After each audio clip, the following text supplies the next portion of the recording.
Le XVIIIe siècle en France est marqué par toute une série de tensions religieuses.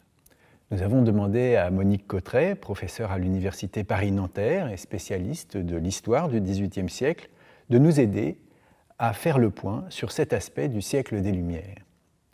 Bonjour Monique Cotret. Tout d'abord, rappelons que l'abolition de l'édit de Nantes par Louis XIV en 1685 a affirmé l'unité catholique du royaume de France en retirant aux protestants toute existence officielle reconnue. Est-ce à dire que la question protestante est réglée au XVIIIe siècle ? Non, il n'y a plus que des nouveaux catholiques, mais chacun sait qu'ils sont généralement de très très mauvais catholiques. Ils font tout pour fuir les sacrements, ce qui pose problème, car sans sacrement de baptême, on n'a aucune existence officielle. Sans sacrement de mariage, le mariage n'est pas légal, les époux sont des concubins et leurs enfants sont des bâtards. Pour la mort, les protestants s'arrangent également pour mourir brutalement et éviter confession, viatique et tout ce qui encore entoure la mort du point de vue catholique. Assez rapidement, cependant, les autorités politiques ont cherché une solution. Profitant de la fragilité des protestants qui vivent presque clandestinement, des collatéraux catholiques tentent de s'emparer de leurs biens. Or, plus le siècle avance, plus les magistrats hésitent à leur donner satisfaction. Des affaires de remariage posent encore plus de problèmes. Si dans un couple protestant, l'un des époux se convertit, une conversion sincère au catholicisme, il est en théorie parfaitement libre de convoler une nouvelle foi dans sa nouvelle religion, la première union n'ayant aucune existence légale. Pourtant, là encore, à partir de 1750, dans de très nombreux cas, les magistrats exigent des dédommagements pour le conjoint qu'ils considèrent comme abandonné. Les magistrats pourtant sont de très bons catholiques, mais ils considèrent que la famille, la propriété sont également des valeurs à défendre. L'idée se développe peu à peu d'une nécessaire tolérance civile. Il ne s'agit pas de revenir à l'édit de Nantes qui organisait la coexistence de deux religions et autorisait la liberté du culte protestant, même si c'était dans des conditions plus limitées que celles du culte catholique, mais de conférer une existence légale à la minorité protestante. Ce mouvement précède les grandes affaires Calas et Sirven qui mobilisent l'opinion en faveur des protestants. Mais les autorités de l'Église dénoncent l'esprit de tolérance et si la persécution cesse, il faut attendre la fin du siècle et l'édit de tolérance de 1787 pour que s'impose, parfois difficilement d'ailleurs, la tolérance civile. D'un autre côté, l'Église catholique elle-même est marquée par une forme de contestation interne qui retentit sur toute la société. Monique Cotret, vous êtes l'auteur d'une Histoire du jansénisme. Qu'est-ce que le jansénisme ? Les conflits religieux ont, au XVIIIe siècle, une importance qui a longtemps été sous-estimée. Le jansénisme apparaît au XVIIe siècle. C'est une sensibilité rigoriste à l'intérieur du catholicisme, alors que l'humanisme affirmait une certaine confiance en l'homme, une théologie nouvelle portée notamment par les jésuites minimisait le poids du péché originel et laissait une certaine liberté à l'homme pour participer à son salut. C'est contre cette théologie que réagit le jansénisme.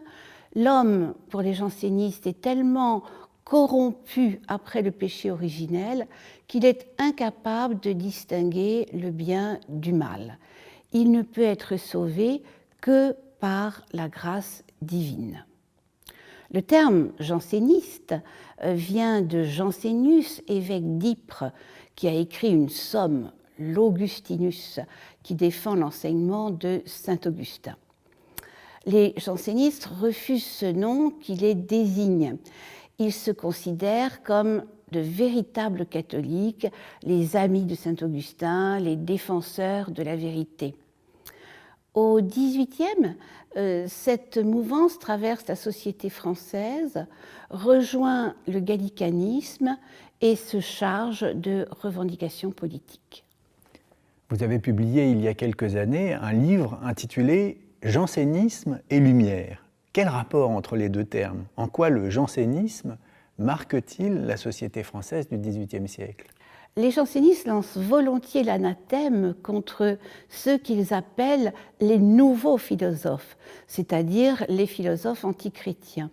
Ils sont les premiers à dénoncer l'esprit des lois et ils jouent un rôle déterminant dans le décret de prise de corps émis par le Parlement de Paris contre Rousseau, dont ils ont particulièrement détesté l'Émile, un plan d'éducation qui ignore le péché originel.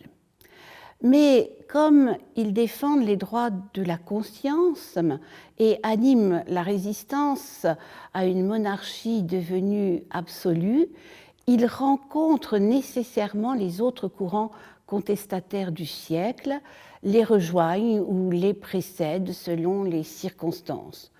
Luttant contre les jésuites, ils mettent en avant la critique politique de la Compagnie de Jésus, suspecte de sentiments favorables au tyrannicide et exigeant de ses membres une soumission totale et aveugle à son général et au souverain pontife. Les philosophes viennent les rejoindre dans ce combat. Contre Maupoux et son coup d'État, ils défendent avec les philosophes, sauf Voltaire, une vision plus paternelle de la monarchie qui accorde une place au Parlement. Ayant eux-mêmes été victimes de refus de sacrement et menacés d'enterrement en dehors de la terre consacrée, ils sont parmi les premiers à prôner une tolérance civile à l'égard des protestants. Plus fondamentalement, peut-être, ils se situent dans le vaste courant historiciste qui recherche dans le passé une légitimation des revendications du présent.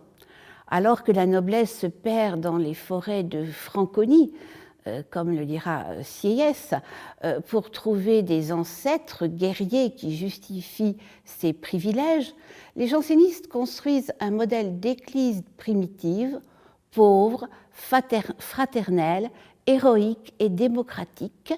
Les apôtres et les martyrs rejoignent ainsi les bons sauvages dans la dénonciation des excès du luxe et des méfaits de l'opulence.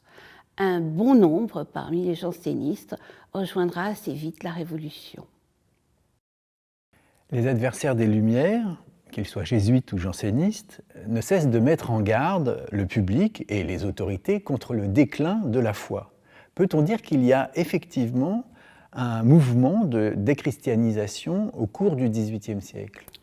Les affrontements au sein de l'Église catholique sont très violents au XVIIIe siècle. Les jansénistes, enfin ceux que l'on dénomme ainsi, sont très nombreux dans les prisons d'État. Le public ne comprend pas cette répression. Beaucoup de catholiques qui ne sont pas nécessairement jansénistes prennent des distances avec l'Église, mais pas nécessairement avec le christianisme. Les refus de sacrement ont été un moment crucial dans ce détachement. L'Église catholique entretient une relation privilégiée avec les morts. Que des clercs viennent inquiéter des agonisants semble parfaitement insupportable. Peut-on pour autant parler de déclin de la foi chrétienne? Je dirais qu'il y a plutôt une forme de décléricalisation et de passage à des manifestations privées de la foi. La violente déchristianisation de l'an 2 suscite encore une importante résistance. La question religieuse a été déterminante dans la Révolution. Tout ceci incite à la prudence dans la mesure de la déchristianisation des Lumières. Monique Cotteret, merci beaucoup.